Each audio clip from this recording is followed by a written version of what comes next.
Ya, halo pemirsa, langsung dari studio IDX Channel Jakarta, saya Prasetyo Wibowo hadir dalam Market Review, program yang mengupas isu-isu penggerak perekonomian Indonesia. Dan tidak lupa juga pemirsa, saksikan live streaming kami bisa Anda lihat di idxchannel.com. Dan tidak lupa juga, kami terus mengingatkan kepada Anda untuk tetap menerapkan protokol kesehatan selama masa pandemi ini, agar kita bisa terbebas dari COVID-19. Dan pemirsa, langsung saja kita akan ikuti market review selengkapnya.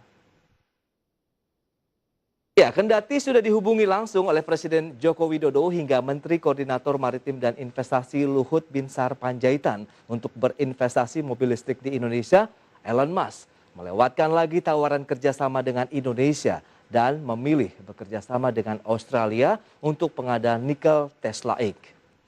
Isu praktek keberlanjutan di Tenggarai menjadi salah satu alasannya. Produsen mobil listrik asal Amerika Serikat Tesla Inc. memutuskan untuk bekerja sama dengan BHP Australia untuk pengadaan nikel. Padahal Indonesia adalah negara dengan cadangan nikel terbesar di dunia. Ini artinya Tesla melewatkan kemungkinan kerjasamanya dengan Indonesia untuk kesekian kalinya. Perusahaan mobil listrik milik Elon Musk itu sebelumnya memutuskan untuk membangun pabrik baru di India ketimbang Indonesia. Kerjasama pengadaan nikel ditekan Tesla Inc. dengan perusahaan tambang Australia BHP. Dikutip dari laman resmi BHP, kerjasama itu bukan sekadar pengadaan nikel tapi menyangkut hal yang lebih strategis, yakni pengembangan industri yang ramah lingkungan. Padahal mengutip data Badan Geologi Kementerian ISDM pada 2019, cadangan nikel Indonesia merupakan yang terbesar di dunia, yaitu mencapai 21 juta ton senyawa metal. Australia ada di posisi kedua dengan cadangan 20 juta ton senyawa metal, disusul Brazil 16 juta ton dan Rusia 7 juta ton. Mantan Wakil Menteri ISDM Archandra Tahar menilai masalah keberlanjutan dan isu lingkungan memang jadi pertimbangan utama kerjasama Tesla dan BHP. Dia menjelaskan BHP adalah salah satu perusahaan tambang yang sangat peduli dengan lingkungan dan berhasil menjadi penambang nikel dengan emisi CO2 terkecil. Mereka punya komitmen untuk mengelola tambang yang ramah lingkungan dengan menggunakan energi terbarukan. Berbagai sumber IDX Channel.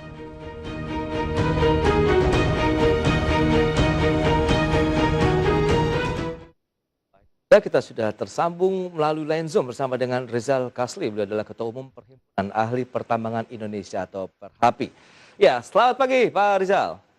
Selamat pagi. Ya, apa kabar hari ini? Alhamdulillah, baik-baik saja Mas. Apa kabar Mas? Baik juga, terima kasih juga atas waktu yang sudah diberikan. Tapi pertanyaannya adalah why it happened again to Indonesia ini, Pak Rizal, terkait dengan Tesla, Elon Musk yang akhirnya memilih Australia dalam pengadaan ataupun menjadi sumber pengadaan untuk nikel perusahaannya. Iya,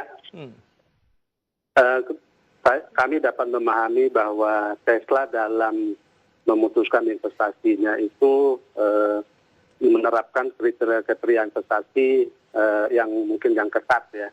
Oke. Yang pertama kita bisa lihat bahwa Australia juga merupakan negara yang memiliki cadangan nikel terbesar kedua setelah Indonesia. Terus dengan catatan Australia memiliki 19 juta ton logam nikel ya. Oke. Kemudian Indonesia 21 juta ton, jadi kita sudah melampaui Australia.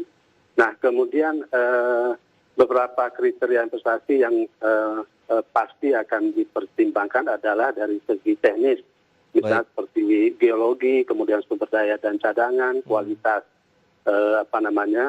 ore-nya sendiri. Kemudian hal yang sangat penting adalah dalam hal ekonomi, keekonomiannya. Nah ini akan menjadi faktor utama dalam setiap investasi. Kalau memang menguntungkan, mereka tentu akan bergerak ke arah sana.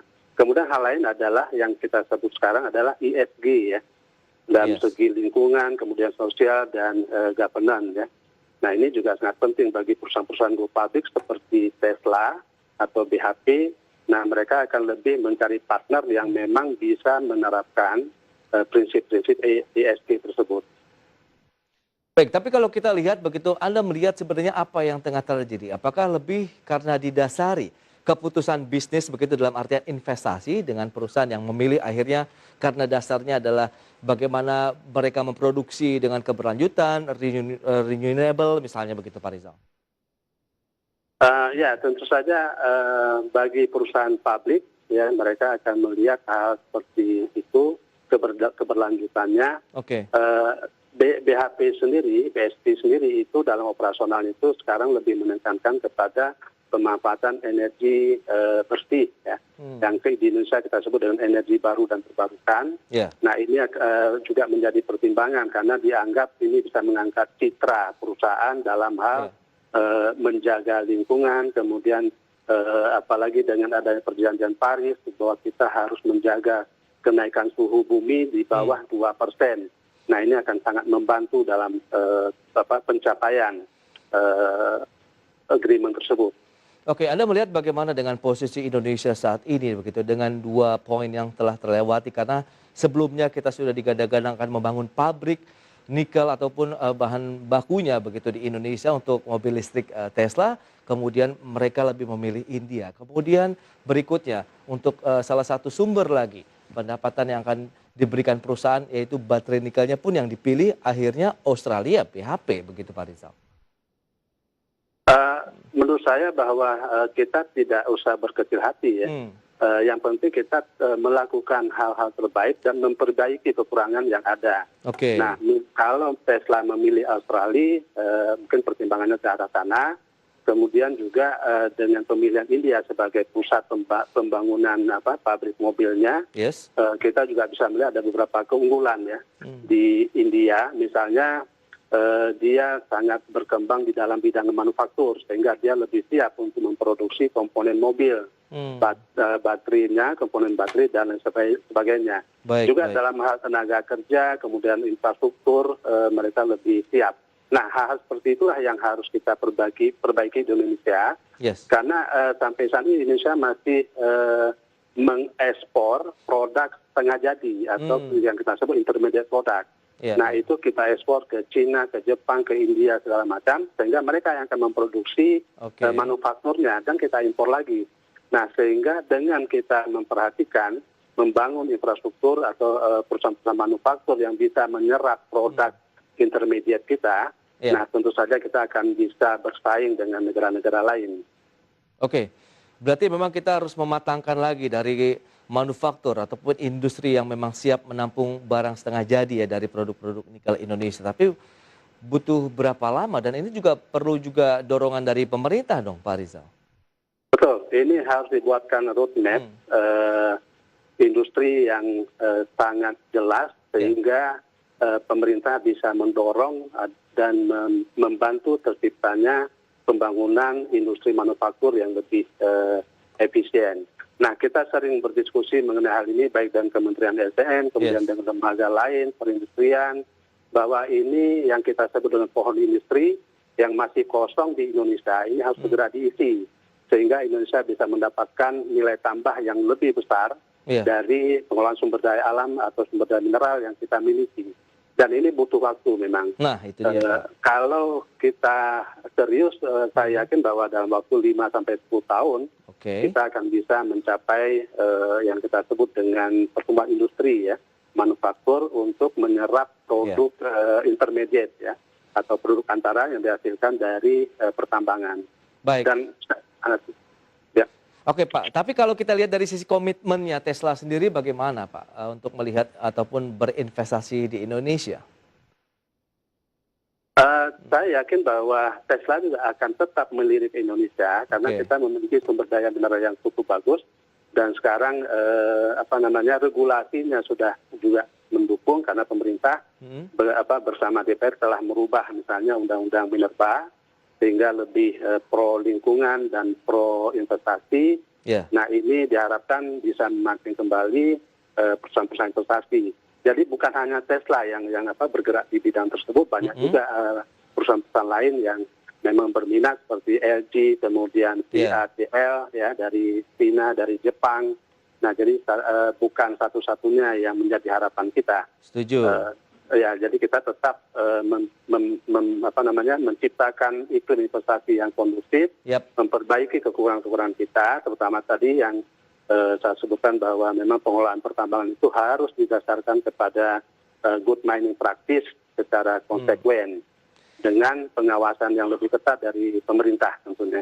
Baik, dari sisi Perhimpunan Ahli Pertambangan Indonesia, Anda melihat seberapa lama waktu yang dibutuhkan dari proses yang saat ini tengah dilakukan oleh perusahaan-perusahaan tambang di Indonesia untuk membangun industri yang berkelanjutan, khususnya misalnya untuk produk nikel saja misalnya? Untuk beberapa perusahaan itu sudah menerapkan prinsip-prinsip pertambangan yang berkelanjutan. Tetapi memang kita sadari bahwa masih ada beberapa sebagian perusahaan, terutama perusahaan yang kecil, ya, itu belum concern terhadap hal di bidang operasi yang berkelanjutan. Nah, ini menjadi kewajiban kita dan pemerintah tentunya untuk mensosialisasikan apakah yang dimaksud dengan prinsip-prinsip berkelanjutan tersebut. Dan tentu saja nanti pemerintah harus melakukan pengawasan yang lebih ketat sampai kepada penerapan sanksi. Karena di undang-undang yang baru itu sudah ada juga sanksi pidana bagi yang melanggar ketentuan yang ada. Undang-undang Minerba begitu Pak ya? Ya, Undang-undang Minerba itu sudah menerapkan sanksi baik administratif maupun sanksi pidana.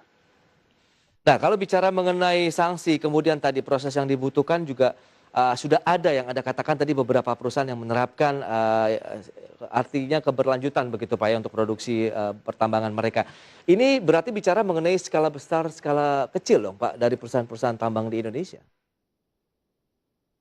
Ya, kalau perusahaan besar umumnya memang sudah banyak menerapkan.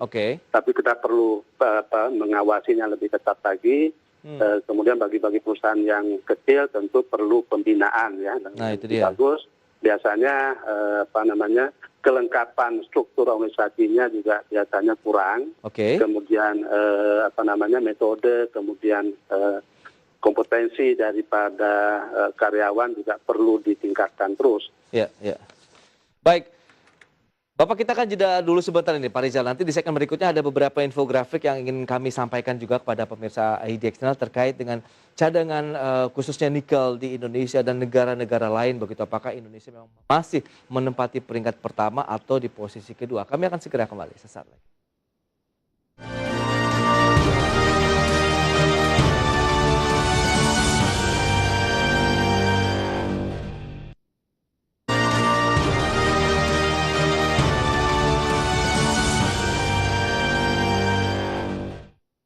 Terima kasih Anda masih menyaksikan Market Review. Dan pemirsa, berikut ini akan kami sampaikan sejumlah informasi terlebih dahulu ya terkait dengan asumsi kenapa sih dipilih Australia begitu dibandingkan Indonesia. Dan ini adalah statement dari Bapak Archandra Tahar. Selengkapnya bisa Anda saksikan di layar televisi Anda.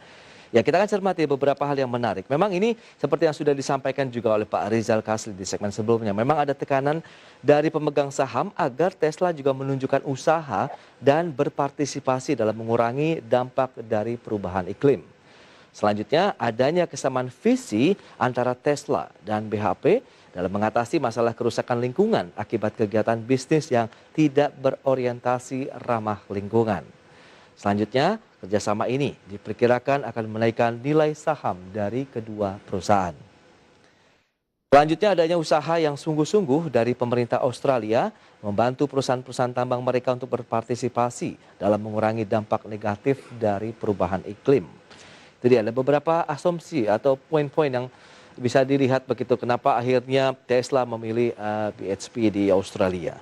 Selanjutnya kita akan cermati 5 negara dengan cadangan nikel terbesar di dunia. Kita lihat Indonesia nampaknya masih menempati posisi pertama sekitar 23,7% dari seluruh cadangan nikel di dunia. Kemudian Australia di posisi kedua 21,5%, Brazil selanjutnya di 12,4%, Rusia 8,8% dan negara lainnya ini gabungan sekitar 7,3%.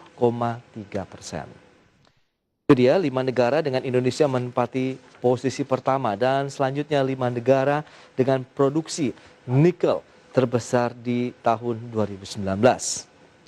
Yang pertama, lagi-lagi Indonesia menempati posisi pertama pemirsa, sekitar 853.000 metrik ton.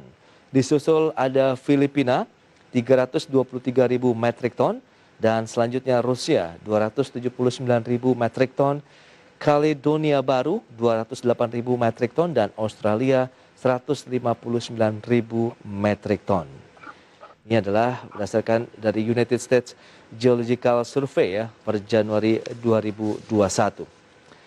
Baik, kita akan lanjutkan kembali pemirsa perbincangan bersama dengan Bapak Rizal Kasli, Ketua Umum Perhimpunan Ahli Pertambangan Indonesia. Baik, halo Pak Rizal. Ya, Kita akan lanjutkan kembali. Ini menarik ya, ada beberapa poin penting yang tadi sudah Anda sampaikan juga. Tapi saya ingin menggarisbawahi ini adalah bagaimana komitmen dari pemerintah Australia juga nih untuk mendorong perusahaan-perusahaan menerapkan produksi pertambangan yang berbasis lingkungan. Nah, apakah hal yang sama juga sudah diterapkan di Indonesia, Pak? Pemerintah Indonesia juga sudah mengarahkan semua perusahaan tambang untuk menerapkan prinsip-prinsip yang berkelanjutan. Oke. Itu semua sebenarnya digambarkan atau diarahkan dalam good mining practice atau praktek pertambangan yang baik. Nah, ini tentu saja juga kita sering berdiskusi bagaimana untuk mencapai komitmen dalam Paris Agreement misalnya. Perusahaan-perusahaan itu harus lebih banyak memanfaatkan green energy yang kita sebut dengan energi baru dan terbarukan. Dan beberapa perusahaan kita lihat juga seperti PTBA sekarang itu sudah mulai mengembangkan green energy ya, solar cell dan lain sebagainya.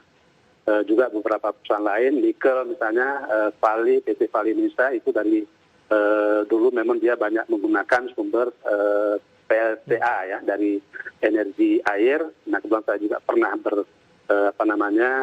berkarir beberapa tahun di sana, dan itu salah satu praktek-praktek yang memang lebih berkelanjutan, dan perusahaan-perusahaan lain juga sudah mulai melaksanakan arahan yang diarahkan oleh pemerintah.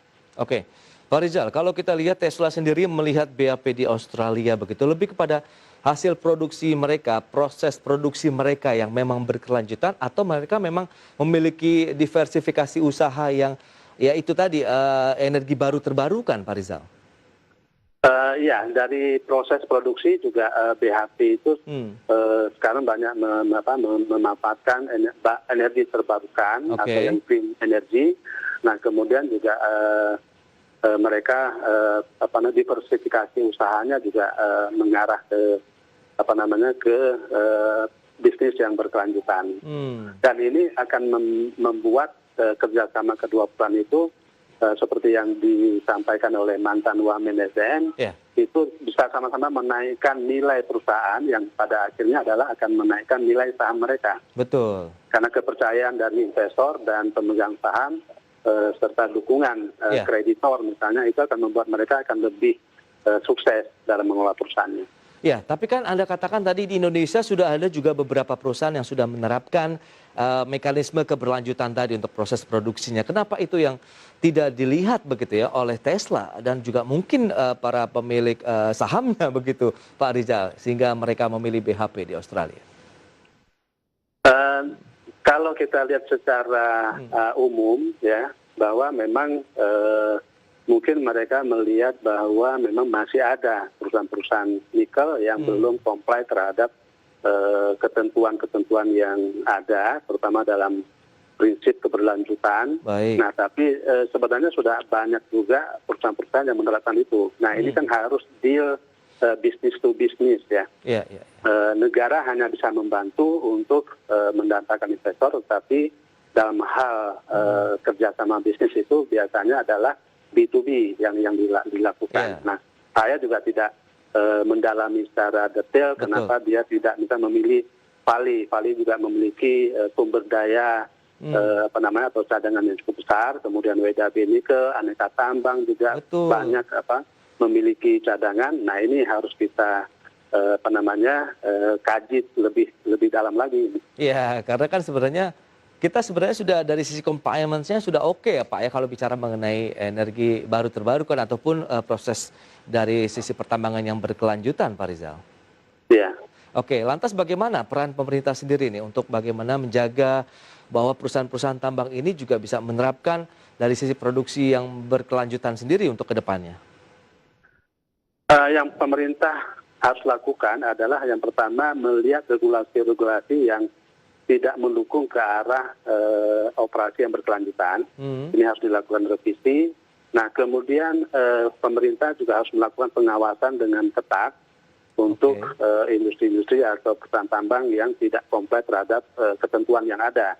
Nah, kemudian yang ketiga, pemerintah bisa memberikan insentif untuk perusahaan-perusahaan yang sudah menerapkan prinsip-prinsip berkelanjutan. Yang keempat, ya ini menyangkut dengan pengawasan, tentu saja nanti harus ada sanksi juga ya bagi perusahaan yang tidak comply, bisa secara administrasi maupun pidana. Nah, bicara mengenai insentif ini menarik, ini juga pasti dinantikan oleh perusahaan-perusahaan apabila mereka akan menerapkan produksi dari sisi pertambangan yang berkelanjutan. Nah, masalahnya insentif apa sih sebenarnya yang dinantikan oleh pelaku usahanya sendiri, Pak Rizal? Nah, insentifnya mungkin ada beberapa ya, mendetailnya nanti bisa didiskusikan lebih lanjut. Yang pertama adalah insentif fiskal dan non fiskal. Karena perusahaan kan mengeluarkan dana yang cukup besar juga untuk bisa menerapkan teknologi terbarukan di bidang untuk energi berkelanjutan. Kemudian mungkin ada tax holiday, kemudian atau ini juga sedang dalam pembahasan tentang penerapan pajak karbon. Mungkin nanti juga bisa mendapatkan insentif pengurangan pajak karbon dan sebagainya ya. Ini yang harus dipertimbangkan oleh pemerintah karena untuk mendorong banyak perusahaan yang akan nanti menjalankan operasinya secara berkelanjutan. Nah, kalau bicara mengenai prinsip-prinsip yang sudah disampaikan untuk pelaksanaan dari keberlanjutan, apakah juga prinsip ataupun mekanismenya sudah diserap dengan baik oleh para pelaku usaha pertambangan di Indonesia, khususnya yang mereka memiliki produksi nikel misalnya? Ya, memang produsen-produsen nikel itu harus dalam beroperasinya itu harus memikirkan juga pemasarannya. Ke depan itu secara global itu akan mensyaratkan ketentuan-ketentuan misalnya seperti emisi gas buang atau emisi karbon. Nah, kalau makin banyak perusahaan menggunakan bahan-bahan yang menyebabkan emisi karbon itu, tentu saja mereka akan kurang menarik dan mungkin akan ada diskon harga. Nah, ini juga akan menjadi kerugian bagi perusahaan-perusahaan dalam pemasaran ya. Untuk itu tentu saja kita harus mempertimbangkan hal tersebut dan harus kita mulai dari sekarang. Jangan sampai nanti begitu negara-negara pembeli di luar negeri sudah mulai menerapkan itu, kita kewalahan juga. Kita tidak bisa masuk ke pasar global karena ada syarat-syarat seperti itu. Sepertinya itu akan menjadi persyaratan dunia internasional ya apabila ingin menyasar perusahaan-perusahaan pertambangan dimanapun sih sebenarnya, tidak hanya di Indonesia, bukan begitu Pak Rizal?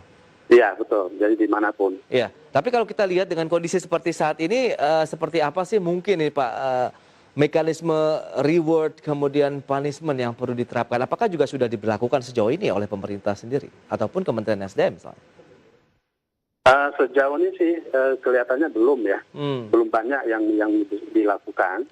Nah, tetapi pemerintah dalam hal ini sudah memberikan reward berupa penghargaan biasanya. Penghargaan kepada perusahaan-perusahaan yang memang bisa melakukan hal terbaik, baik dari segi lingkungan, kemudian dan lainnya. Ini masih berupa penghargaan, tetapi kita harapkan ke depan itu ada juga berupa reward, berupa insentif misalnya. Tapi kalau dari Perhapi sendiri, adakah data yang mungkin bisa disampaikan ini Pak Rizal dari sisi persentase? Sudah berapa banyak sih perusahaan-perusahaan yang menerapkan prinsip-prinsip keberlanjutan begitu dibandingkan yang tidak misalnya, Pak Rizal? Kira-kira ada berapa banyak? Apakah sudah sebagian besar begitu perusahaan-perusahaan di Indonesia menerapkan prinsip-prinsip keberlanjutan? Untuk datanya kami memang tidak bisa menyebutkan berapa persen, tapi kalau kita lihat dalam operasionalnya itu sudah banyak perusahaan yang menerapkan prinsip-prinsip berkelanjutan.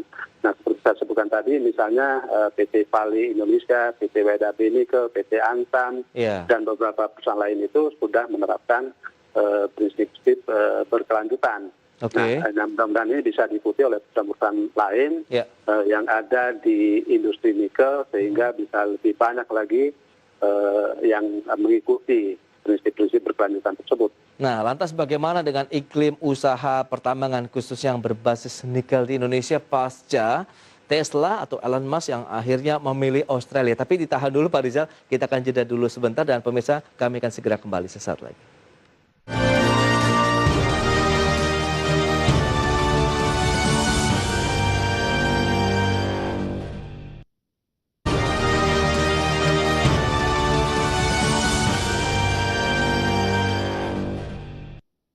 Baik pemirsa, kita akan lanjutkan kembali perbincangan bersama dengan Pak Rizal Kasli, Ketua Umum Perhimpunan Ahli Pertambangan Indonesia. Ini terkait dengan akhirnya Tesla memilih Australia dibandingkan Indonesia dalam mencari lagi sumber untuk nikel ataupun bagian dari produksi mobil listrik mereka. Pak Rizal, yang tadi sempat tertunda, lantas bagaimana dengan iklim investasi pertambangan di Indonesia khusus yang berbasis nikel pasca Tesla memilih Australia dibandingkan dengan produsen nikel di Indonesia? Pemerintah sebenarnya telah berusaha memperbaiki iklim investasi ya di Indonesia, yaitu dengan melakukan revisi Undang-Undang Minerba menjadi Undang-Undang nomor 3 tahun 2020 yang diharapkan itu bisa memperbaiki iklim investasi dan perlindungan terhadap lingkungan di Indonesia yang lebih baik dan menarik.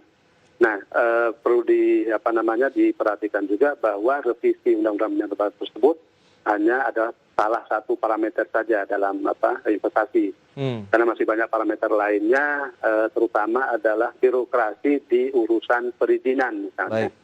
Karena pertambangan itu banyak juga keterlibatan kementerian dan lembaga lain, sehingga hal ini juga harus dilihat sebagai hal-hal yang bisa menghambat.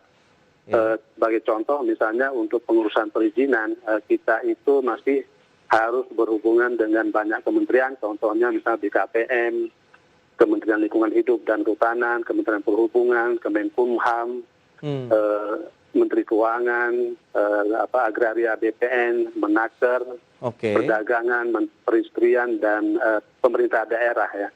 Bisa dibayangkan kalau semua harus kita penuhi, itu berapa waktu yang dibutuhkan dan biaya yang dibutuhkan untuk pengurusan tersebut. Nah, ini hal-hal yang harus diperhatikan oleh pemerintah, bagaimana menyederhanakan birokrasi yang ada, sehingga investasi yang sudah diberikan komitmen itu bisa segera direalisasikan.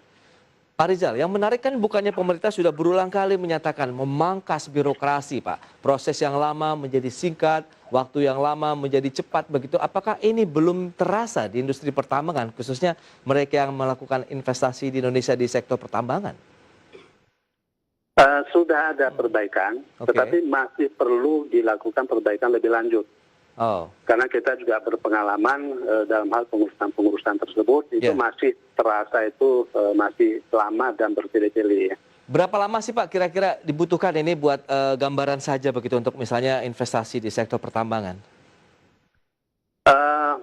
Itu relatif ya, tergantung komoditasnya. Karena kalau kita lihat kepada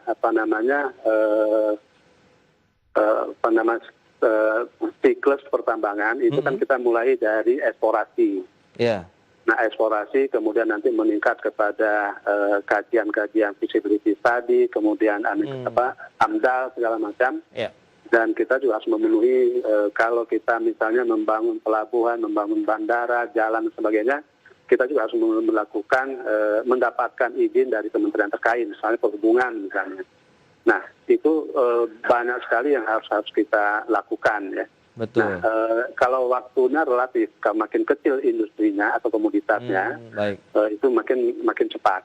Nah, tapi kalau komoditas itu misalnya seperti nikel, emas, dan lain yang memang kritikal atau strategis, itu akan membutuhkan waktu yang lebih lama lagi. Dan kemudian tergantung kalau kita misalnya mengurus pinjam pakai di lahan kehutanan, Iya. nah itu juga bisa membutuhkan waktu yang cukup lama. Padahal kan seperti dikatakan karpet merah itu digelar juga nih Pak untuk investor ya dalam menanamkan investasi di Indonesia. Tapi Anda justru menyatakan memang masih ada proses yang harus mereka lalui dan bisa dikatakan cukup berliku juga ya dengan beberapa kementerian yang harus dilakukan untuk proses perizinannya. Apakah tidak bisa dengan satu atap seperti yang sudah dilakukan BKPM atau karena memang sektornya pertambangan yang berbeda dibandingkan dengan investasi lainnya Pak Rizal? Iya, memang kalau SM dengan BKPM itu sekarang perizinan sudah satu atap, kecuali ada beberapa perizinan yang memang belum masuk ke BKPM ya. Oke. Nah, tetapi yang lainnya itu masih di kementerian terkait atau lembaga terkait, misalnya BPN. Nah, menurut Anda sudah cukup sportif tidak dengan regulasi yang ada saat ini dengan revisi juga dari undang-undang khususnya untuk Minerba? Sudah cukup membantu. Oke. Nah, tetapi kita jangan berpuas diri, masih banyak keluhan dari investor atau pengusaha yang memang perlu kita bantu ya untuk mencari jalan keluarnya, misalnya dengan merampingkan atau birokrasi yang ada sehingga bisa lebih efisien dan lebih cepat pengurusannya. Ya, dari sisi fiskal misalnya perpajakan begitu apakah juga sudah ada relaksasi yang diberikan oleh pemerintah? Karena kan ini menjadi salah satu bagian dari upaya mendatangkan lagi banyak investasi karena BKPM belum merevisi target juga nih untuk investasi yang masuk ke Indonesia 900 triliun rupiah di sepanjang tahun 2021. Dari segi perpajakan saya pikir kalau untuk industri nikel atau smelter dan yang melakukan investasi tentu saja pemerintah memberikan semacam insentif ya, baik fiskal maupun non fiskal. Itu sudah membantu perusahaan atau investor dalam hal merealisasikan investasinya, karena kita lihat bahwa investasi di smelter itu juga terdiri dari berbagai macam teknologi. Yang termahal itu adalah yang kita sebut hidrometalurgi atau ISPA, yang kemarin diresmikan oleh Kemenko Maritim dan Investasi di Pulau Obi. Itu cukup mahal dan memang perlu mendapatkan bantuan. Nah, tetapi juga kita harus melihat bahwa ujung-ujungnya adalah negara ini harus mendapatkan peningkatan pendapatan. Kemudian juga menjadi pusat penyerapan tenaga kerja dan peningkatan ekonomi regional. Betul Pak. Memang itu menjadi salah satu tujuan adalah bahwa semua sektor usaha lebih kepada untuk kepentingan masyarakat luas begitu ya ujung-ujungnya ya Pak Rizal ya. Baik, yang penting kita tetap membangun optimisme bahwa okelah Tesla lepas begitu memilih Australia, tapi kita jangan menyerah. Masih banyak perusahaan-perusahaan lain di dunia juga yang menyerap produksi-produksi pertambangan Indonesia khususnya nikel Pak Rizal. Pak Rizal, terima kasih banyak nih Pak atas waktu yang sudah diberikan dan juga pembahasan yang menarik ya terkait dengan kondisi industri pertambangan khususnya nikel Indonesia pasca Tesla yang akhirnya memilih PHP Australia. Selamat melanjutkan aktivitas Anda kembali Pak Rizal dan stay healthy Pak. Terima kasih Mas. Baik. Selamat siang. Selamat siang.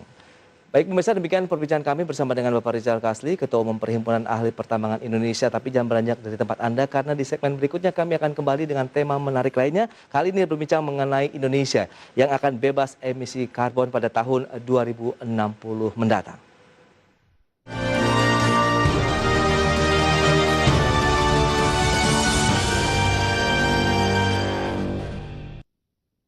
Ingin menjalani kehidupan yang